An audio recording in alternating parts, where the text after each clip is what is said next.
కొంతమంది పేషెంట్లు క్లినిక్ వచ్చి ఇలా చెప్తుంటారు, డాక్టర్ గారు నా బాడీలో బ్లడ్డే లేదండి అనేసి. నిజంగా వాళ్ళ బాడీలో బ్లడ్ ఉండదా? అలా ఏం లేదండి. మనందరి బాడీస్లో సుమారుగా 4 to 5 లీటర్స్ బ్లడ్ ఉంటుంది. ఈ బ్లడ్ సడన్గా ఎప్పుడు తగ్గిపోదు, అన్లెస్ ఏదైనా హెవీ బ్లీడింగ్ జరిగితే తప్ప. లైక్ యాక్సిడెంట్ కానీ లేకపోతే ఫీమేల్ ప్రాబ్లమ్స్ కానీ. మరి ఎందుకు మన వాళ్ళు ఎప్పుడు బ్లడ్ లేదు అని అంటారంటే, వాళ్ళ బాడీలో ఈ సుమారు 4 లీటర్ బ్లడ్ ఉంటుంది. కానీ బ్లడ్ లోపల ఆర్బీసీ కానీ హిమోగ్లోబిన్ కానీ కౌంట్ చాలా తక్కువ ఉండడం వల్ల వీళ్ళు బ్లడ్ లేదు అని అంటారు. లైక్ ఒక గ్లాస్ ఆఫ్ వాటర్లో షుగర్ లేకపోతే అవి తీయగా ఎలా ఉండవో, మన బాడీ కూడా అంతే. మన బాడీలో ఎంత బ్లడ్ ఉన్నా బ్లడ్ లోపల ఆర్బీసీ హిమోగ్లోబిన్ లేకపోతే మనం హెల్తీగా ఉండం. ఇక్కడ ఇంకొక విషయం ఏంటంటే, మీరు బ్లడ్ టెస్ట్ చేయించినప్పుడు మీ బాడీలో ఉన్న బ్లడ్ అంతా ల్యాబ్కి ఇవ్వరు. కేవలం ఒక స్మాల్ పోర్షన్ 5 to 10 ml మాత్రమే ఇస్తారు.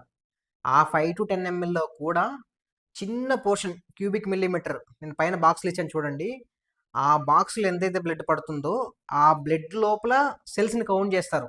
అది ఆర్బీసీ కానీ డబ్ల్యూబీసీ కానీ ప్లేటెట్స్ కానీ అలా కౌంట్ చేసి బాడీ మొత్తానికి ఎస్టిమేట్ చేసి ఇచ్చిన రిపోర్టే మనకి ల్యాబ్ రిపోర్టు. సో ఈసారి మీరు రిపోర్ట్ చూసినప్పుడు జనరల్గా బ్లడ్ లేదు అని చెప్పకుండా మీరు గమనించండి ఆర్బీసీ ఎంత ఉంది, హిమోగ్లోబిన్ ఎంత ఉంది అనేసి.